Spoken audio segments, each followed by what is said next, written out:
मित्रांनो, आपल्या सगळ्यांना आयुष्यामध्ये निर्णय घ्यायचे असतात.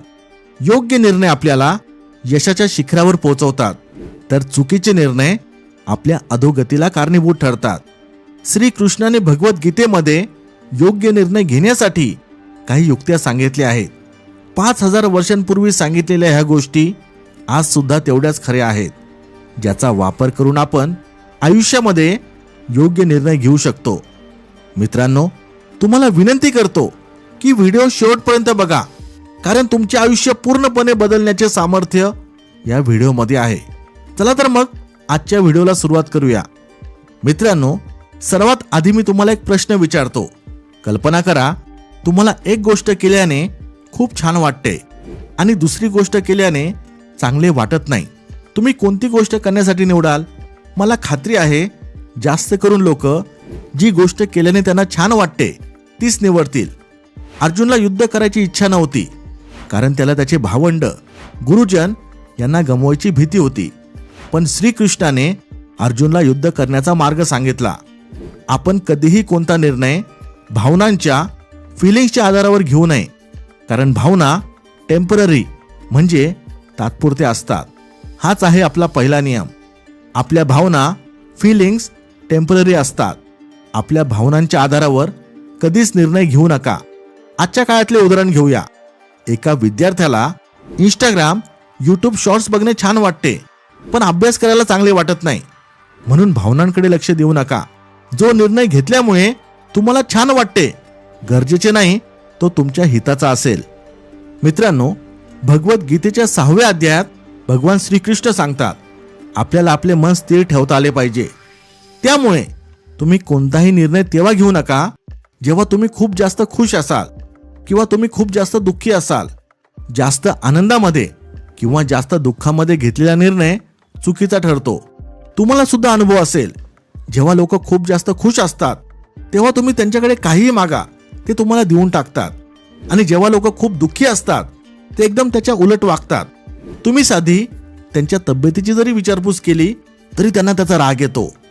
कारण जेव्हा आपण जास्त खुश किंवा जास्त दुःखी असतो तेव्हा आपल्या मनावर नियंत्रण नसते.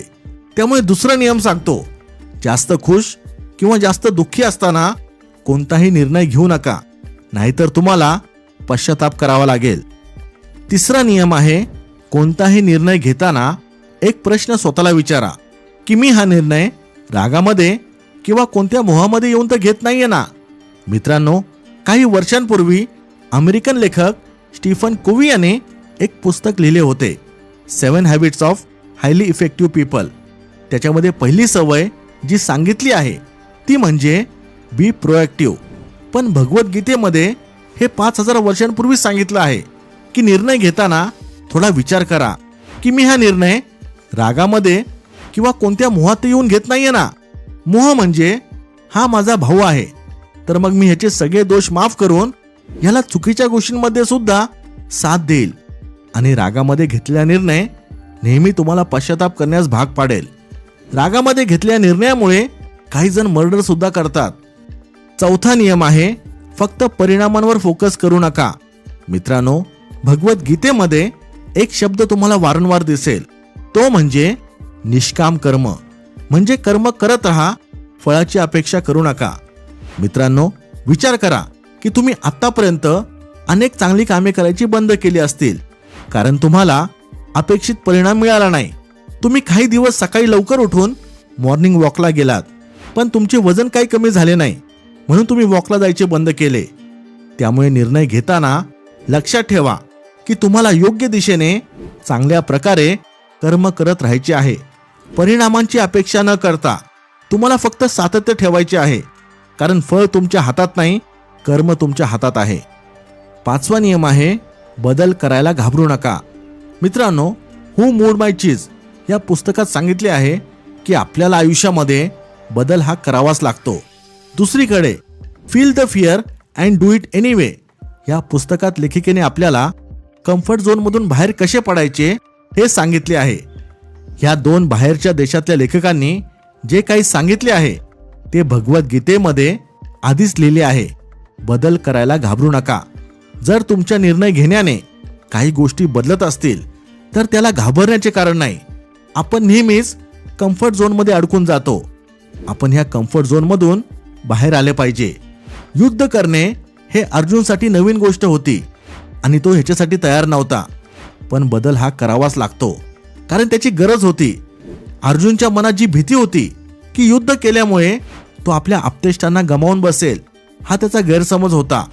हाच अर्जुनचा कम्फर्ट झोन होता आणि ह्यातून बाहेर पडण्यासाठी भगवान श्रीकृष्ण अर्जुनची मदत करतात. मित्रांनो, भगवद्गीतेच्या 17व्या अध्यायाच्या 28व्या श्लोकात खूप सुंदर लिहिले आहे.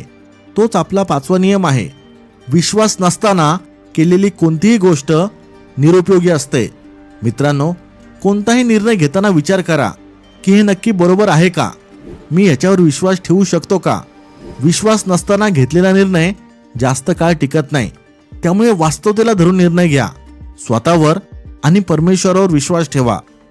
आता बघूया भगवद्गीतेमध्ये 3ऱ्या अध्यायामध्ये 21व्या श्लोकामध्ये काय सांगितले आहे. महापुरुष जी काही कृती करतात, सामान्य माणसे त्याचे पालन करतात. मित्रांनो, विचार करा, आपण श्रीकृष्णाला देव का मानतो? कारण त्यांच्या कर्मात आणि एका मनुष्याच्या कर्मामध्ये खूप फरक आहे. श्रीकृष्णांचे ध्येय एक सामान्य माणसाच्या ध्येयाच्या तुलनेत खूप मोठे होते आणि त्यामुळे पूर्ण जग त्यांची पूजा करते. त्यामुळे निर्णय घेताना विचार करा की तुम्ही तुमचे ध्येय खूप छोटे तर ठेवले नाही ना. आपले विचार आणि ध्येय नेहमी मोठे ठेवा. आणि हाच आहे 6वा नियम, आपले ध्येय नेहमी मोठे ठेवा. आता बघूया 7वा नियम.